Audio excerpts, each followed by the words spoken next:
Hello বন্ধুরা, কেমন আছো তোমরা? আশা করছি তোমরা সকলেই ভালো আছো। আমিও ভীষণ ভালো আছি।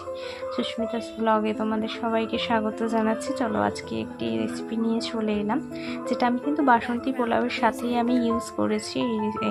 এটা বানিয়েছি, রেসিপিটা আমি বানিয়েছিলাম, তো এটার সাথে আমি পরিবেশন করেছিলাম। তোমরাও কিন্তু বাসন্তী পোলাওয়ের সাথে এরকম একটা লাইটভাবে রান্না করা একটা আলুর দম তোমরা খেতে পারো।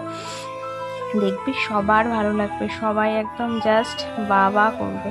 কিন্তু একদমই রিচ হবে না, ভীষণ লাইট হবে খেতে, এবং তোমাদের সকলেরই ভীষণ ভালো লাগবে রেসিপিটা। দেখো আমি একটু জিনিসগুলো একটু অন্য অন্য রকম দিয়েছি, যেটা জানি না তোমরা কখনো ট্রাই করেছো কিনা, বাট ট্রাই করো, ভীষণ ভালো লাগবে। আচ্ছা দেখো, আমি এখানে সামান্য তেলেই আমি এটা রান্নাটা করছি। একদম অল্প একটু তেল দিয়ে নিয়েছি, ওই 3 থেকে 4 চামচ মতন আমি তেল দিয়ে নিয়েছি। তাতে যে আলুটা দিলাম সেটা হচ্ছে আমার সেদ্ধ করা আলু দিয়েছি, কিন্তু আমি এখানে সেদ্ধ করা আলুই ইউজ করেছি, যাতে তেলটা আমি কম দেবো বলে। দেখো সেই তেলে ভাজা হয়ে গেছে, সেই জাস্ট একটু 2 চামচ মতো তেল এসে ঠেকেছে ভাজার পরে। সেই তেলের মধ্যেই আমি একটু আদা বাটা দিয়ে দিলাম আর সামান্য একটু কাঁচা লঙ্কা বাটা দিয়ে দিলাম। তোমরা তোমাদের ঝালের পরিমাণটা তোমরা বুঝে দিও। একটুখানি সামান্য জল দিয়ে দিলাম। এবার আমি মশলাটা একটু কষিয়ে নেব, জাস্ট একটু কাঁচা গন্ধটা যাতে চলে যায় তার জন্য।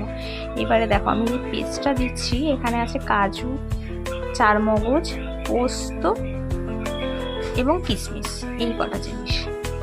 দেখো আমি এখানে কিন্তু ব্যাপক কিছু দিইনি, বিশাল জিনিস দিচ্ছি তা কিন্তু না, একদম আমাদের ঘরে সবসময় দেখে। কাজু দিয়েছি এখানে তোমার 8 থেকে 10টা কাজু দিয়েছি, কিশমিশও ওরকম 5-6টা মতো দিয়েছি, আর চারমগজ দিয়েছি 1/2 চামচ মতন, আর পোস্ত বাটা দিয়েছি 1 চামচ। ব্যাস এটাই হচ্ছে এর গ্রেভিটা। এটা দিয়ে তোমার পুরো আলুর দমটা একদম জাস্ট রেডি।